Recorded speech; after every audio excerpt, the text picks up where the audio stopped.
দেখো ঋদ্ধি ব্যানার্জির বাড়ির লোকরা তবু তো খবরটা পেল, কিন্তু আমরা যে ছেলেটাকে নিয়ে এসেছি তার বাড়ির লোকের কথা ভাবো, কিচ্ছু জানতে পারছে না। কোথায় গেল ছেলেটা, কেন মিসিং ছেলেটা, এই সুমিমা বলছি ভবানী ভবনে মিসিং স্কোয়াড থেকে একটা খবর নিলে হয় না? হ্যাঁ হয়, তুমি চাইলে তাও করা যাবে। ব্যাস, তাহলে কালকেই ভবানী ভবনে যাবো আমরা। কি হলো? তুমি একটু বোঝার চেষ্টা করো, ছেলেটার একটা এত বড় অ্যাক্সিডেন্ট হয়েছে, এক্ষুনি অপারেশন হওয়া দরকার, এটা অনেক বেশি জরুরি। শোনো শোনো শোনো, তুমি তো দেখলাম পুলিশের সঙ্গে কথা বলছিলাম, পুলিশ আমাকে বলেছে যে ছেলেটাকে সুস্থ করে তোলবার জন্য যা যা করবার আমাদের তরফ থেকে আমরা করতে পারি, এর মধ্যে কোনো আইনগত সমস্যা আর নেই। আমার তো রেস্টলেস লাগছে। কেন তুমি এত টেনশন করছো? আমি তোমার পাশে আছি না?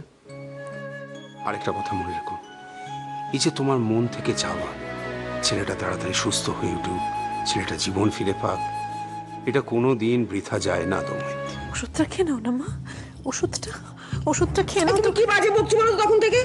ওষুধ খেয়ে না, ওষুধ কে খাবে? আমি কেন ওষুধ খাবো? আমার কি রোগ হয়েছে? আমার ছেলেটা জ্বর হচ্ছে, ওকে ওষুধ খাওয়াতে হবে। জানে না শোনে না, কোথা থেকে এরা আসে কে জানে। মা খাওয়াবো ওকে, আগে তুমি খাও না মা। তোমারটা লোক খালি বাড়ির মধ্যে ঢুকে যায়। চলো তো, তোমাকে দেখে আমার ছেলে আরো কাঁদছে। চলো আমরা ঘরে চলো। না না না, তো আমরা চিনি না তো। বর্দি ভাই, আমি কাল অর্গানাইজারের অফিসে যাব, গিয়ে রাজার খোঁজ খবর করব। দুদিন ধরে রাজা কি করেছে, ও কটা শো করেছে, লাস্ট শোটা কোথায় করেছে, সব কিছু জানবো, সব ডিটেলস আমি জানবো। আর জানো আজকে কি হয়েছে? অফিসার তো একটা প্রশ্নের উত্তর দিতে পারেনি। রাজা গাড়ির সামনের সিটে কেন বসবে বলো তো? এটা বলতে পারেনি অফিসার। আমি একটা কথা কিছুতেই বুঝে উঠতে পারছি না, তোমরা সব কিছু জানা সত্ত্বেও কেন চুপ করে দাঁড়িয়ে আছো? বুঝেছি, দুষ্টুর কথায় তোমরা এমন মোহিত হয়ে গেছো যে কারোর কিছু বলার শক্তিটা পর্যন্ত নেই। কিন্তু দুষ্টু, একটা কথা তুমি পরিষ্কার করে জেনে নাও, কাল কিন্তু সমস্ত পাড়ার মহিলাদের সামনে গিয়ে তোমাকে দাঁড়াতে হবে। পাড়ার মহিলা সমিতি ঠিক করেছে, এই যে রাজা মারা যাবার পরেও তুমি মাথা ভর্তি সিঁদুর, হাতে শাঁখা পলা পরে ঘুরে বেড়াচ্ছ, এটা তারা প্রতিবাদ করবে। এই অনাচার তারা আর মেনে নেবে না।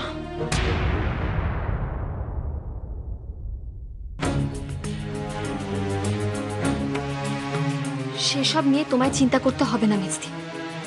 কেউ যদি কিছু বলে, প্রতিবাদ করে, তার জন্য আমি আছি, আমি উত্তর দেব তাদের। হ্যাঁ, সেটা তো তুমি করবেই। এই বাড়ির সকলকে যতক্ষণ না তুমি একঘরে করতে পারছো ততক্ষণ তো তোমার শান্তি নেই। বললাম না, সেসব নিয়ে তোমাকে ভাবতে হবে না। কাল ছোটদার কাজ মিটে গেলেই আমরা বাড়ি ফিরে যাব। না, কোনো তাড়া নেই, তুই এখন থাক ওদের কাছে, তোর এখন ওদের বড় প্রয়োজন। দাদু, শুভ এসেছে, তুমি ওর সাথে একটু কথা বলো। হ্যাঁ হ্যাঁ বলো। দাদু ভাই, এখন তুমি ওদিকটা সামলাও, আর কটা দিন ওদের কাছে কাছেই থেকো। শোনো না, বলছি কালকে তো রাজার কাজ, তুমি কি আসবে?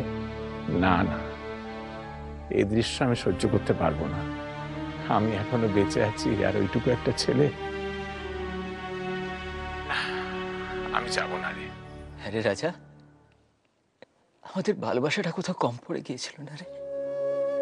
হ্যাঁ, তাই এইভাবে আমাদের সকলকে ছেড়ে চলে গেলি তুই।